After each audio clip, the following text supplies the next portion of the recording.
Hello, my friends, and welcome back. Thank you very much for being with me again today.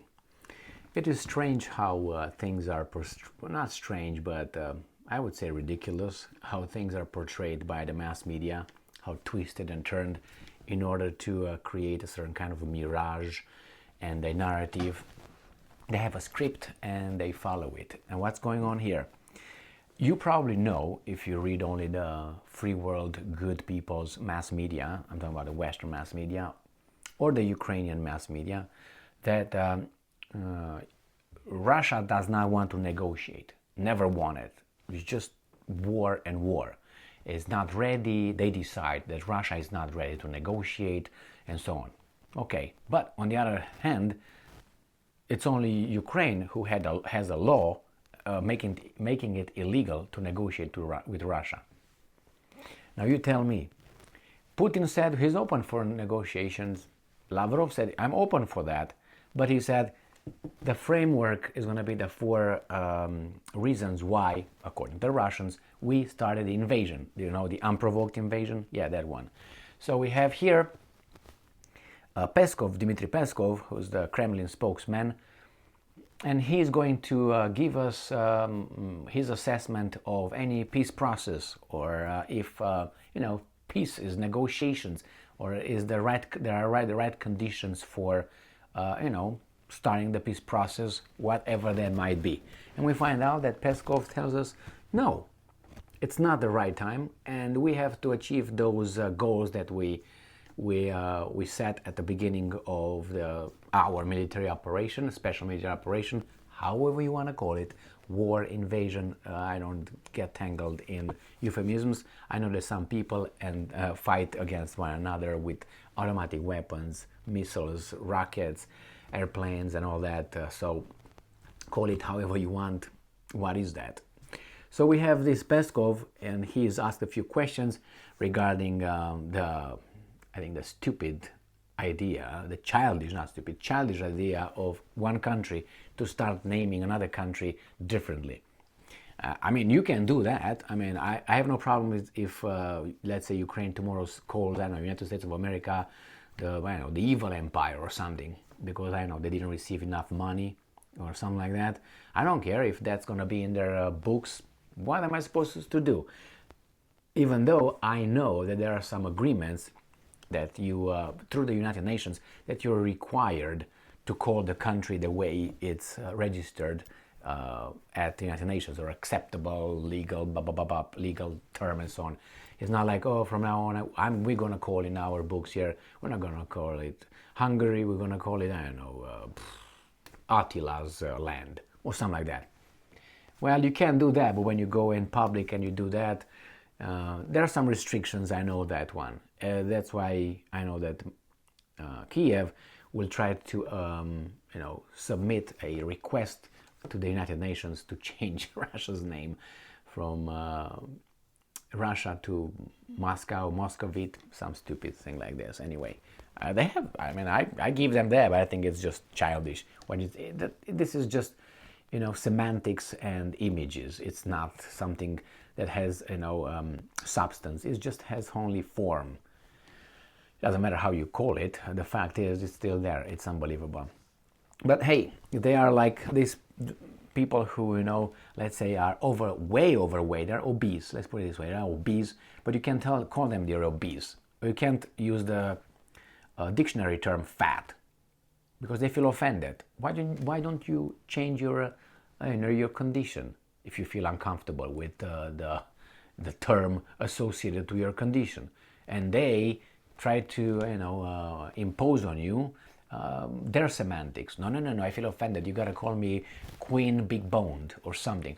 You don't tell me how I can call you. I feel offended by you trying to direct me and tell me how I should speak. Who the fuck are you? Anyway, let's move back to this article. We didn't even start it. Ukrainska Pravda. Kremlin claims there are no conditions for peace. So the conditions in the international arena and on the territory do not provide acceptable for the Kremlin environment to have peace. That's what I take it. but probably these guys are going to twist it some other way. Only war is possible. Probably at this point, we decided that the only thing we can do to achieve our interest, as you want to achieve your interest, is war. The Kremlin is convinced that it is impossible to talk about peace with Ukraine at the moment. All right, well, at least these guys were fair about that one. I give them that. Russia will keep fighting to capture Ukrainian territories. Fair.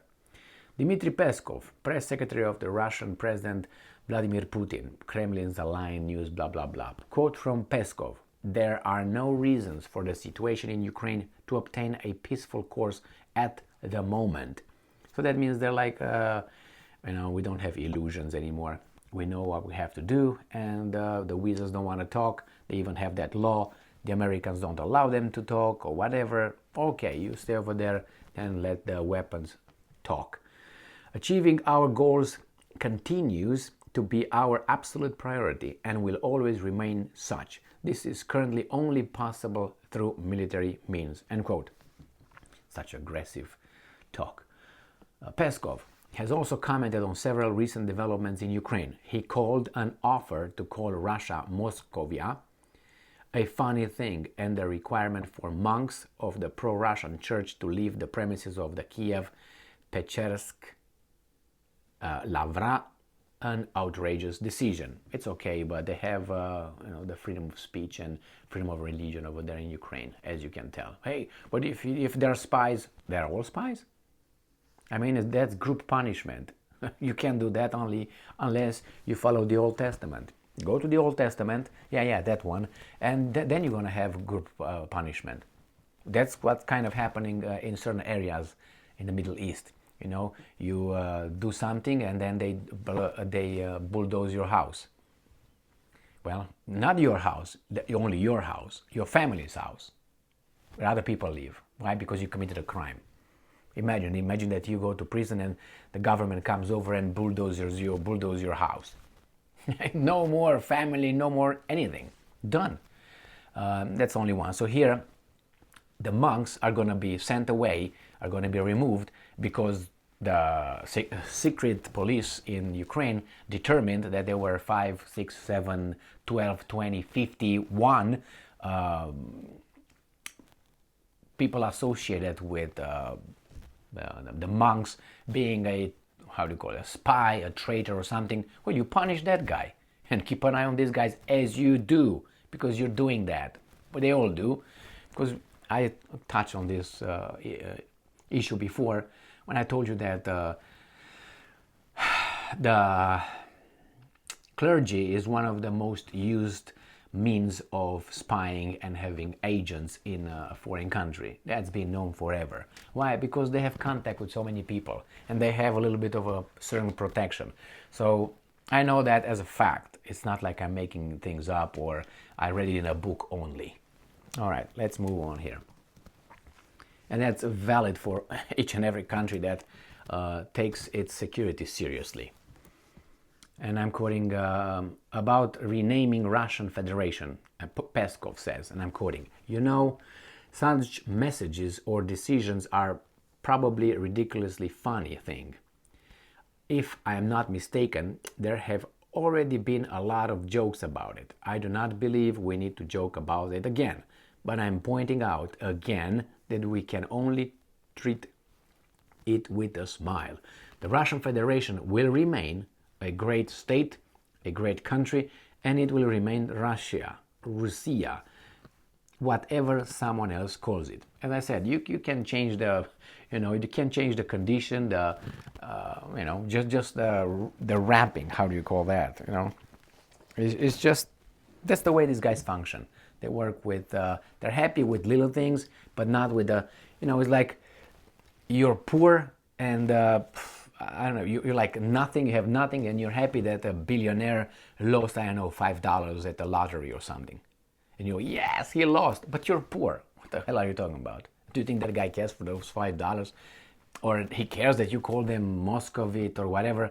Here in the West, they kept saying that, oh, Russia outraged about that. Zakharova said, and she just took these guys to task. It was like funny, and said, well, these guys are just, okay, whatever they say. Oh, they're fuming. These were the words. Fuming, outraged, enraged, raged. These were the terms the mass media, the free mass media, used for the Russian reaction, which could have been like that. But on the other hand, think about it. Why do I care what my neighbor calls me in his house? Do I care? Why should he care how I call him? Hey, weasel. Okay, loser. So, you know what I mean? Unless you don't know who you are. And if you don't know who you are, you're always going to have a problem with how you're perceived by others or how you're called by others. Why, do you care? It's like you're a president of a country and you're bothered that, I don't know, a drug addict, no family, no life, no nothing, calls you a loser. And you'd be like, oh my God, you called me a loser. Are you a loser? No. So why do you care about it? The same when I hear people saying, well, I feel offended because they use this term to address to me. Do you identify with that one? Do you identify? No. So, like people are called a certain kind of animal, you are a blah, blah, blah. Am I one? No. Why do I care? It's offensive to me. You're offensive if you think it's offensive. But the guy, his goal is to control your feelings and your reaction. And he succeeded. He's in control of you. Because you reacted the way he wanted you to react, outraged and upset. And what do? You try to infringe his freedom of speech, as insulting you think that is. Are you an elephant? No. And you know what I mean. Let's move on here. So, about Lavra, that's the monks. It is disturbing, I'm quoting, it is absolutely unprecedented treatment to representatives of the Church, the Russian Orthodox Church. We consider this unacceptable. We believe that the world's community has to respond to such an outrageous decision. No, they will not. They will not, because they control the flow of information. And I believe I think these guys here don't really care what my friends from Zimbabwe believes or think about this, or I don't know, let's say from Zambia or Zanzibar or who knows what. You know what I mean? They don't care, because this is the power. This is the powerhouse. Whatever these people think, that's what matters. How they view certain things, this is what really matters. Not what Romanians or non-players. They don't matter what their opinion, because they could be pushed around. And however, no, you don't use two hands because it's too much effort. You just use, I don't know, like this, or maybe from distance. You don't touch them. Just, you know how you're given money at a casino with a little, I can't remember how you do, a little pole still, or the chips push to you. If certain kind of games, the same, you deal with Romanians with that. When you take things and you push them, you don't touch them. Ooh, just kidding. Anyway, this is it. Peskov shows a little bit of normality here, I would say. And I mean, he's kind of like sedated anyway. He's not, he's always like,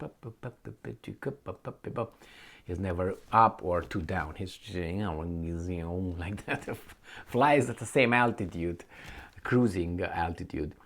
So yeah, the Russians will not get engaged in any peace process at this moment, because that guy has a law not to negotiate with this guy. So what's the point? The Americans, they continue to do their own thing. They are okay with all this. Military-industrial complex makes a ton of money. The energy sector is doing. You see what happening right now with the banks, and we are told here the economy is great, and the banks here are going bellied up, but we're doing just fine. You know, it's so Hollywood here, and people are as they are. They don't look deeper to see, wait a second, is this real? I mean, everybody here, they don't have a job. That guy don't have a job. But they tell me the employment is the lowest unemployment in the U.S. history. And you look around and say, 80% of people I know are unemployed. When you say, well, you're a loser. Not really. You know what I mean? You have from different strata, economic sectors and, of the society. And they tell you, unemployment. Oh no, inflation is just 4%, 6%, 8%. And you go to the store and every month is more than that. How is that possible? Well, because they're lying. That's why. So, yeah, they want to negotiate. No, they're making a lot of money. Thank you very much for being with me again today. And unfortunately, at the expense of people, lives, and all that. And it's, humanitarian. You send humanitarian aid for something that is created by guns. Leave me alone. Stay strong, stay smart, look for the truth, and be just.